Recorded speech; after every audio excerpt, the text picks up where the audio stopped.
앞에 너무 어마어마한 그거를 듣고 나서 개인적인 이야기 하려고 그러니까 너무 숭고하고 네, 우리 또 아주 잘 진행된 사례도 들으시고요. 또 제가 간단하게 다루고자 하는 것은 모든 선교사님들이 대부분 다 한 번씩 겪는 그런 이제 개인 질병에 관한 이야기를 부탁해 되지 않을까 싶습니다.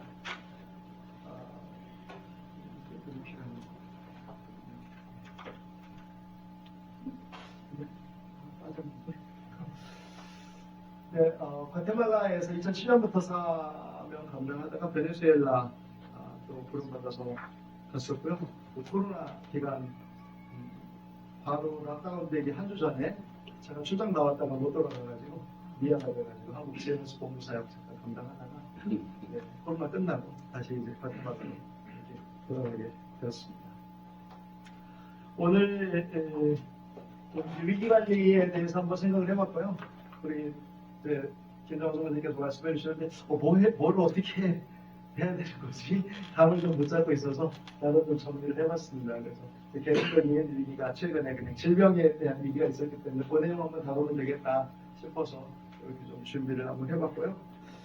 그런데 이제 중남미 아무래도 이제 중남미 선교사님들 중에 한 사람으로 왔기 때문에 중남미의 위기 상황들을 한번 보면 이제 이 안에는 제가 겪은 것도 있지만 또 주변에 있는 선교사님들이 겪는 그런 위기인데 이게 좀 뭐라 그럴까 치안 불안 또 생명 경시 뭐 이런 것들 때문에 납치가 많아요.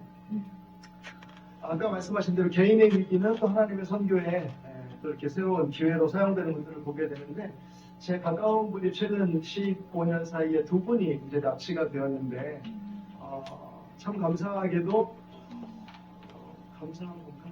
두 분 다 총을 바로 근거리에서 맞았어요.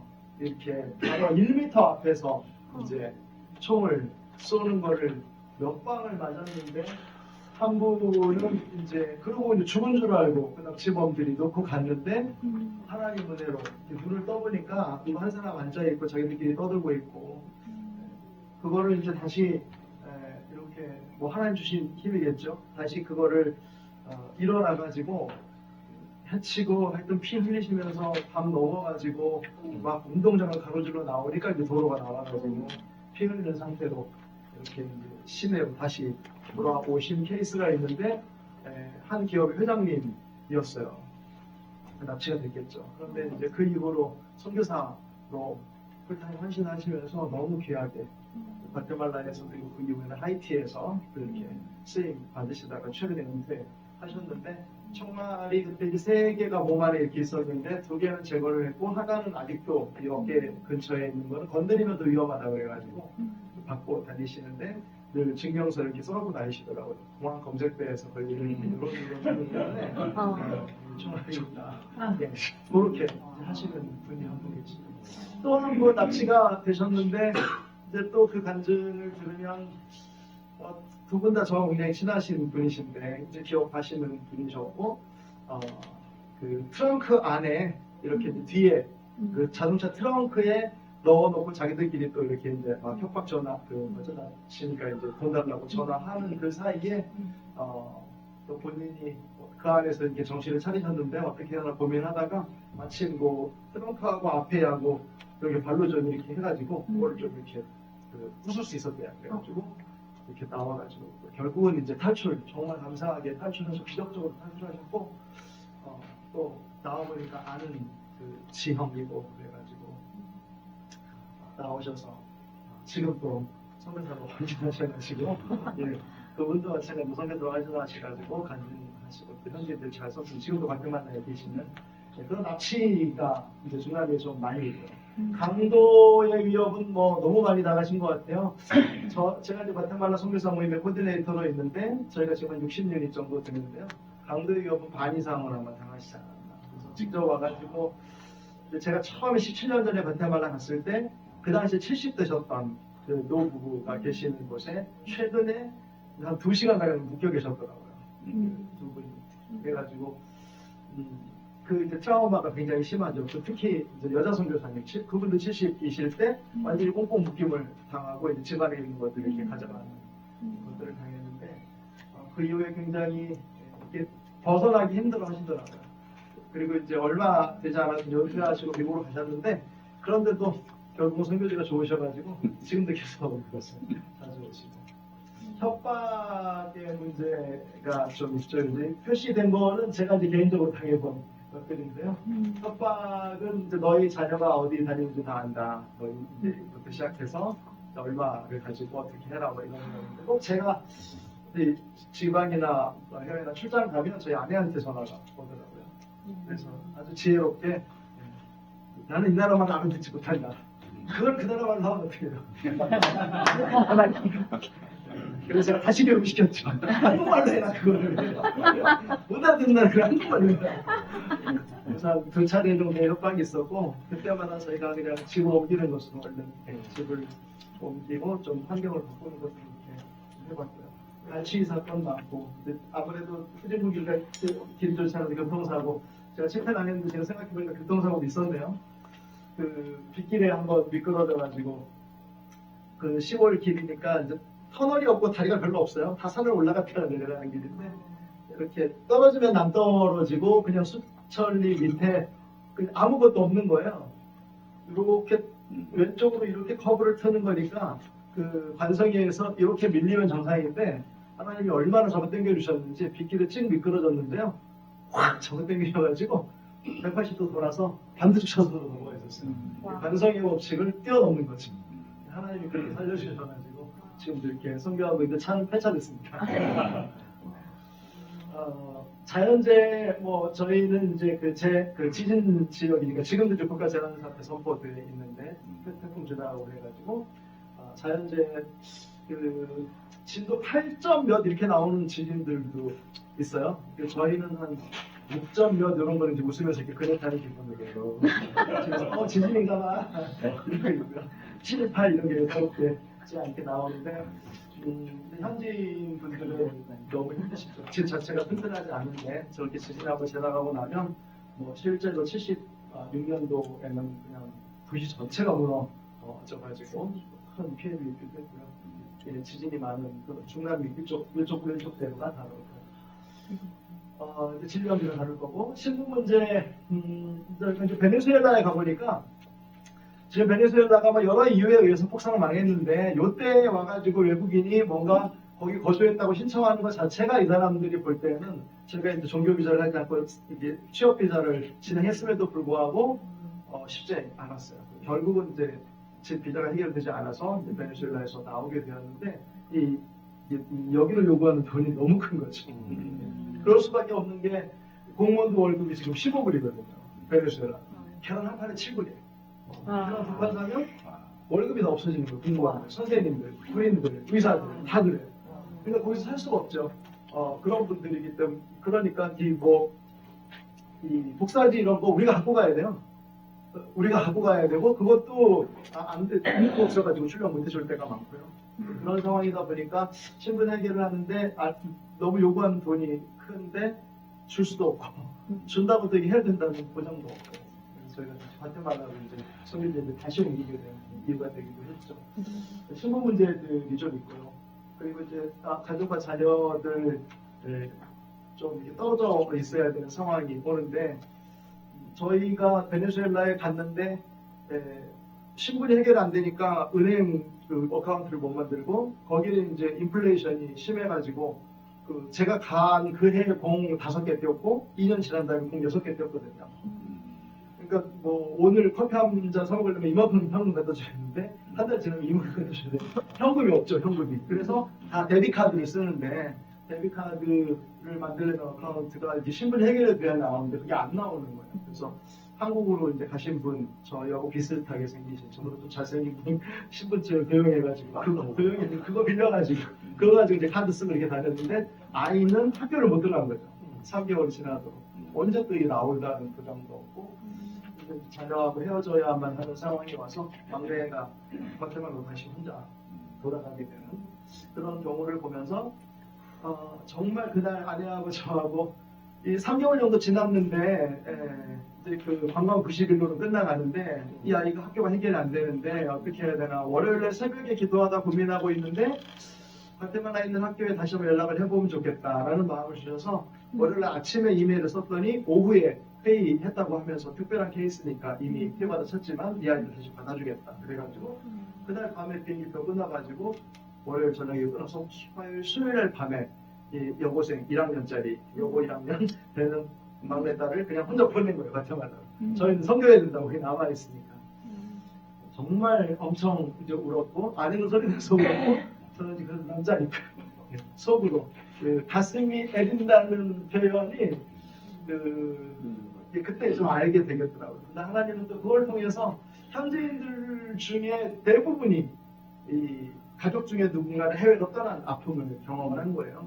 저희가 그 사람들 끌어안고 울어주겠다고 베네수엘라로 선교지에 옮기게 됐는데 끌어안고 울어줬는데 정말 그 진심에서 우러나오는 마음으로 끌어안았는지를 다시 한번 생각해 보게 되는 계기가 저희 자녀를 보내면서 그 위에 있는 아이들은 그냥 고등학교 지나면 의뢰시들이 알아서 가는 거니까 그렇게까지 마음이 아프지 않았는데 계획하지 않았던 그런 이별을 갑자기 경험하면서 정말 힘든 시간을 보내고 1년이 지나서 이제 비자가 나왔는데 관광 비자가 1년짜리가 다시 또 나온 거예요. 그리고 없는 비자가 나온 것 같아요. 관광 비자 1년짜리 자체가 없는데 그거 나온 것도 현지인들은 기적이라고 했어요. 그걸 받아가지고 다시 또 1년을 지나게 되면서 처음으로 나왔는데 아이는 굉장히 이제 성격이 많이 바뀌었더라고요.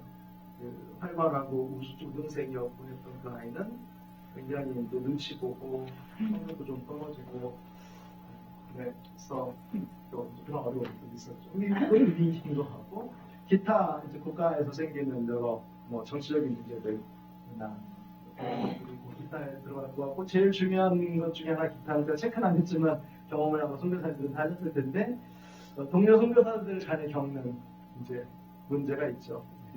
없는 이야기가 막 나오고 사람을 죽였다 살렸다 하고 그런 것들이 사실 큰 위기 중에 하나인 것 같다는 생각을 해보게 되었습니다. 공부사고 예. 벌써 요한계시록 21장에 장차 도래할 새하늘과 새 땅에서 이루어질 일들에 대해서 예언하고 있는데요. 같이 한번 읽어볼까요? 시작. 모든 눈을 그 눈에서 살아주시니 다시는 사망이 없고 배통하는 것이나 하는 것이나 아픈 것이 다시 이제 아니하리니 서러운 것들이 다 지나갔음. 아멘. 그곳에는 눈물도 없고 사망이나 애통하는 것이나 독하는 것이나 아픈 것이 다시 있지 않을 것이다. 어디 보면 소망의 메시지를 우리에게 주시는 거죠. 성경에서 제시된 모습이 현재의 모습과 반대되는 장차 성도가 본향에 이를 때의 모습을 묘사하고 있는데 이제 그 반대니까 지금 이 세상을 어떻게 하는 거예요? 현재의 삶에는 눈물도 있고 사망도 있고 애통도 있고 곡하는 것도 있고 아픔도 있다. 그런 현실이 자연스러운 것이다 라고 이야기하는 것 같습니다. 예수님을 따르는 우리들에게도 이런 위기가 오는데 선교사라고 해서 예외는 아니고요. 이 땅에서의 삶 가운데 위기와 고난은 누구에게나 언제든지 닥쳐올 수 있다라고 생각해 볼 수 있고 자연스러운 현상이라는 걸 다시 한번 확인하고요. 그래서 이 말씀을 이 고난받는 모든 사람들에게 이제 소망을 제시하는 말씀이 되지 않나 생각해 봅니다.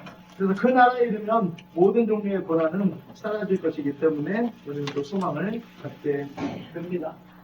예수님이 이 땅에 사실 때에도 핍박, 조롱, 또 위기와 고난이 늘 함께 있었던 것 같습니다. 그럼에도 불구하고 예수님은 선한 목자로서 그 양들을 위한 목숨을 버리시는 사명 끝까지 감당하시는 것이죠. 그래서 자기 십자가를 지고 예수님을 따르는 우리들 또 어떤 고난 가운데서도 또 위로와 감사를 느끼는 이유가 바로 거기에 있는 것 같습니다. 우리가 먼저 그 큰 은혜 받았기 때문이라고 생각합니다. 그래서 위기와 고난의 순간에도 우리 선교사들이 예수님의 은혜를 떠올리면서 결국은 헌신을 다시 다짐하게 되는 이유가 바로 그 십자가 사랑에 있지 않나 다시 한번 생각해 봅니다.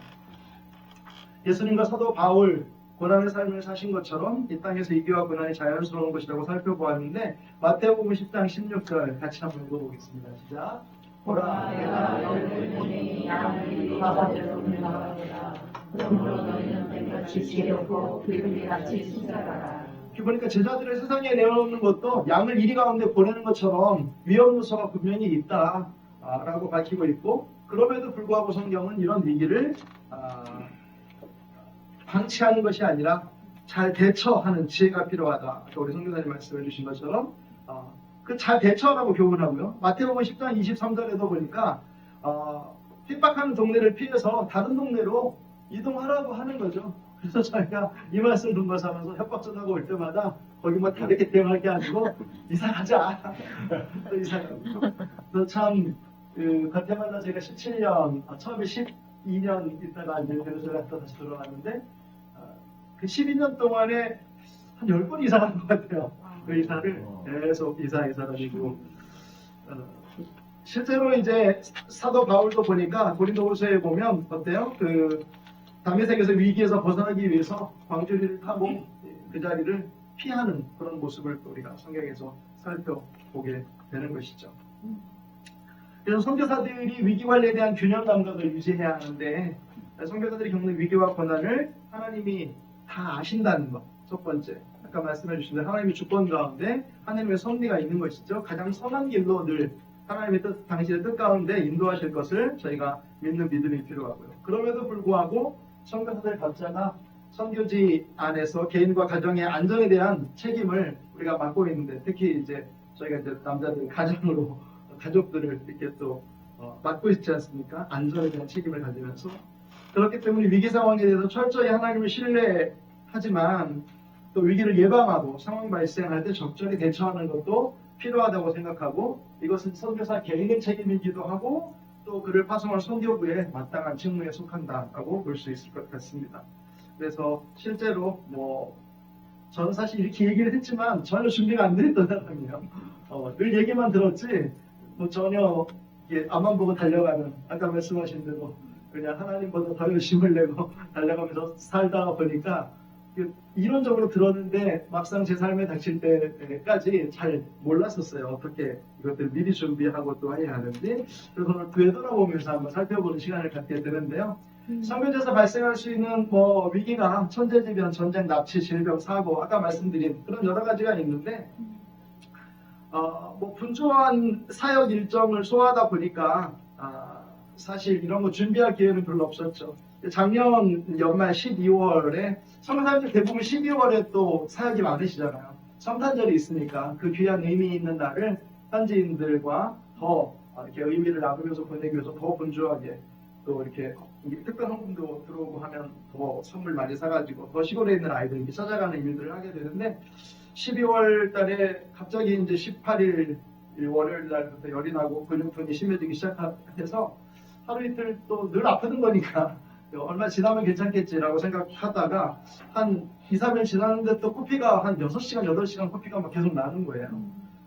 그래서 심한 오한, 두통, 근육통 이런 게 와가지고 사실 코피가 아니었으면 병원 안 갔을 것 같은데 이게 멈춰주지가 않고 지혈이 안 되니까 아내 말로는 이제 너무 펄펄 나와가지고 코를 이렇게 막고 있으니까 눈으로 막 피가 막 나오고 입으로 막 나오고 하는데 멈추질 않는 거예요.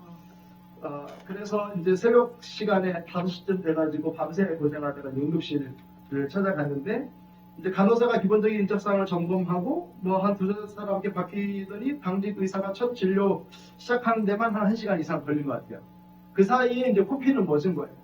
이게 솜을 하나 껴놓고 코피는 멎었고, 이제 피 빼가고 하고 이렇게 다 검사를 하고 수액 꽂고 이것저것 하고 나니까, 그리고 병원에 누워 있어서 한 이틀 정도 누웠다가 나왔는데, 인플루엔자 A, 그 독감 A형이죠. 그거 하고 이제 댕기열 하고, 이 댕기열 증상이죠. 이게 나오는 게 전부 다.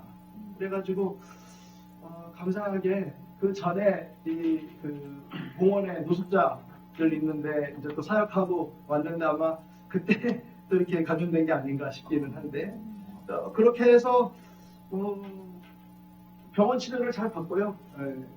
좀 몸에 오한 같은 거 없어지고 어느 정도 건강해졌다고 생각하고 다시 돌아왔는데, 그리고 한 5일 정도 지났는데 코피가 다시 또 한 8시간 막 이렇게 멈추지 않고 나더라고요. 생각해보니까 코에 대해서는 병원에서 치료한 게 아무것도 없어요. 거기 이렇게 갔는데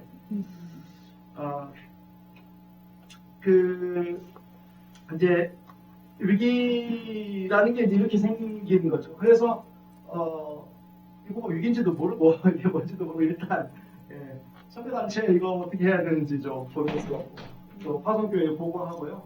그리고 선교지에서는 이게 얼마나 치료를 해야 되는지 어디가 어떻게 아픈 건지 또 연말이다 보니까 다 어디가 잘 안 되는 거예요. 연락도 안 되고. 그래서 이제 한국으로 급히 이제 귀국하기로 결정하고 비행기를 타고 돌아올 때 감사하게 한국에 거의 저희가 이제 비행기만 17시간, 18시간 걸리거든요. 거의 도착할 때쯤에 화장실에 있는데 커피가 다시 나기 시작했어요.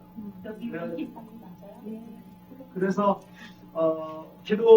급한 기도를 한 거죠. 하나님 여기서 이러시면 큰일 납니다. 여기서 이 커피가 이렇게 나가지고 안 멈추고 그러면 이거 어떻게 합니까? 난리 납니다. 이렇게 기도하면서 잠깐 그렇게 좀 하나님께 정말 매달렸는데 커피가 막 6시간, 8시간 나가다가 막 안 멈추고 그러잖아요. 근데 그게 그때 멈췄어요. 감사하게. 한 1, 2분 사이에. 얼른 내리자마자 입이 넘어가니까 별거 아니에요. 병동맥이 터졌다는 거예요. 혈압이 높아가지고 병동맥이 터져가지고 그거를 지져야 되는데 생각해보니까 선교지에서 몇 년 전에 인두로 진짜 지진 적이 있어요. 이 오징어 타는 냄새가 펄펄 이렇게 나는데 아주 원초적이죠. 그 인두를 그냥 이렇게 막 지졌던 기억이 나요. 근데 그게 다시 터졌는지 혈압이 이제 높아지니까 그런 것 같은데 그래가지고 막 피가 나오고 하는데 다시 지혈시키고 하더니 레이저로 하니까 뭐 치료는 너무 간단하더라고요. 레이저를 이렇게 해가지고 그건 잘 치료가 됐고요.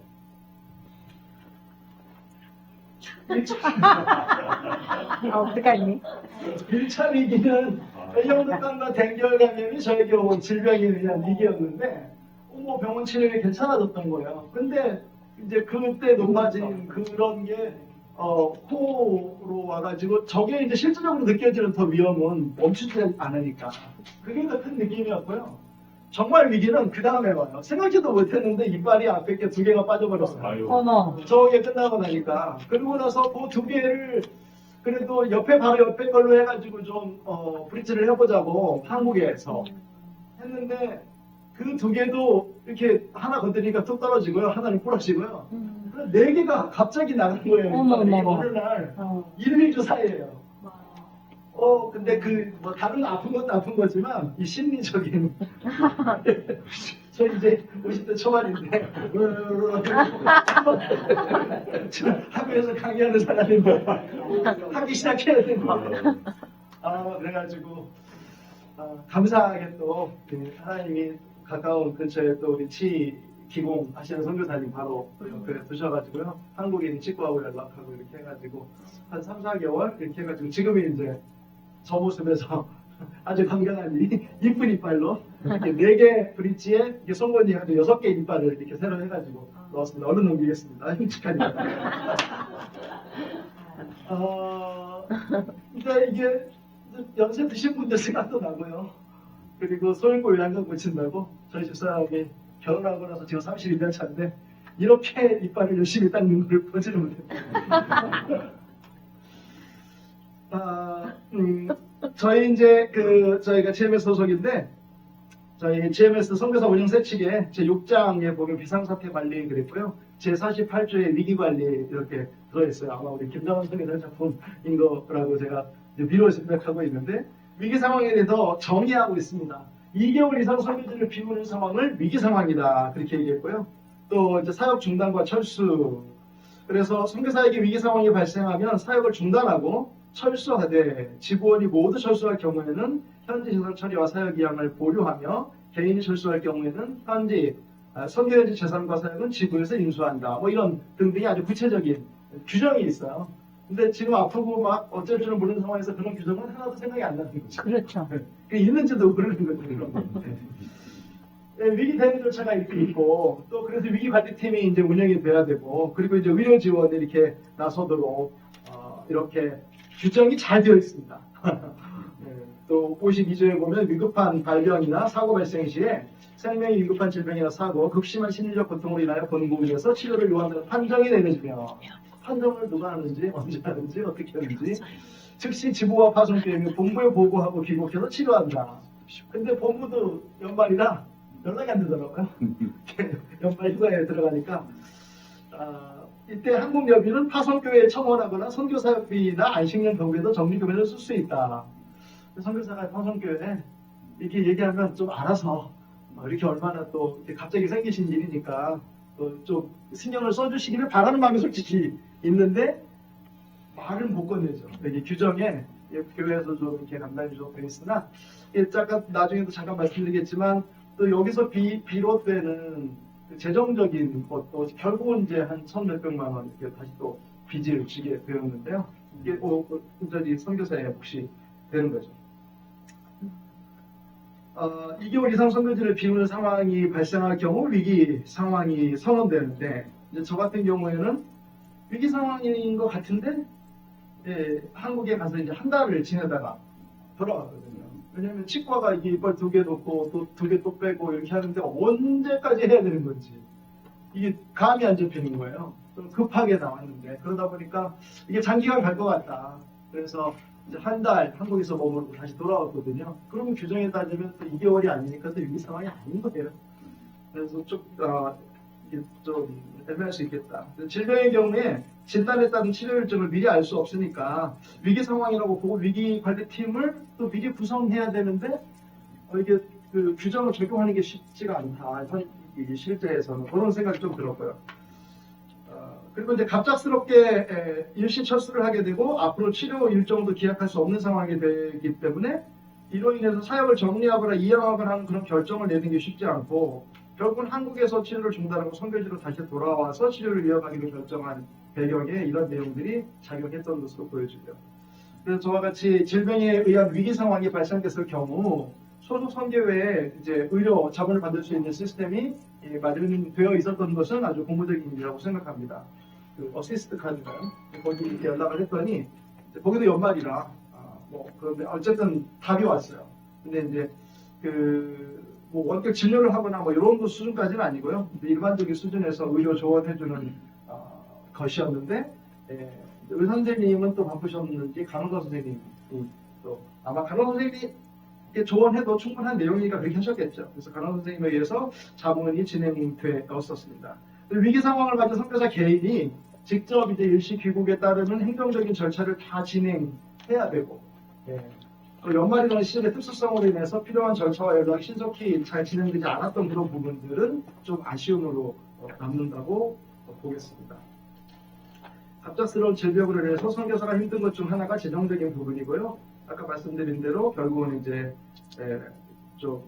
재정적인 어려움까지 이렇게 지금까지 갖게 되고 그래서 좀 위기 관리를 넘어서서 선교자 영적, 신체적, 정서적, 관계적 건강을 위한 총체적 멤버 케어가 필요하겠다라고 생각이 되었고요. 이제 좀 사회에서 아쉬운 점이 그거죠. 원격 의료할 수 있는 시스템이 있으면 좋겠다. 요즘에 또 온라인으로 잘 되니까요. 그리고 위기 대응 매뉴얼을 다양한 위기 상황에 관계된 아까 우리 힐키즈사에서 만드신 것처럼 그런 매뉴얼이 또 있으면 좋겠다 하는 생각이 있고 선교사 의료보험 저희가 잘 돼 있다고 그동안 자부해왔는데 이빨 관련 부분에 대해서 이렇게 해보니까 임플란트는 지원이 되는데 브릿지는 지원이 안 된다. 그래가지고 또 제가 재료비만 300만 원 넘게 들었는데 하나도 이게 해결 안 되더라고요. 근데 그런 부분들이 좀 있고 총체적 멤버 케어, 전인적 좀 필요하다 하는 생각이 들게 되었습니다. 그래서 발전적이라고 제가 생각하는 방안을 좀 생각해 보니까 언제든지 종류만 달리할 뿐 누구든지 발생할 수 있죠 위기가. 선교사 개인에게는 그런데 그게 굉장히 실질적인 일이잖아요. 그게 어떤 일이 됐든지 간에. 그래서 선교사 개인이 위기의식을 새롭게 고취하고 위기를 예방하고 상황 발생 시 언제든지 대처할 수 있는 대비 태세를 마련할 수 있는 것 굉장히 중요하다는 교훈을 얻게 되었습니다. 개인도 그렇고 우리 선교 단체도 그렇고 또 같은 국가 안에 있는 선교사회도 마찬가지겠죠. 그래서 그런 시스템, 아까 우리 힐키즈스탄이 굉장히 잘 갖춰진 시스템 보고 과대말라 선교사님들 좀 대표하는 사람으로서 너무 나는 놀고 있었구나 이런 생각이 들면서 아주 잘 대처받게 하도록 하겠습니다.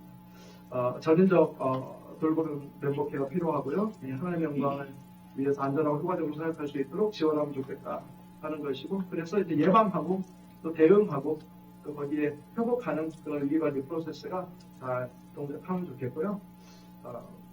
성경적 멤버 케어는 그거죠. 서로 사랑하는 거죠. 서로. 그리고 짐을 서로 지나는 것이니까요. 기본적인 관심에서부터 아마 출발할 것 같고요.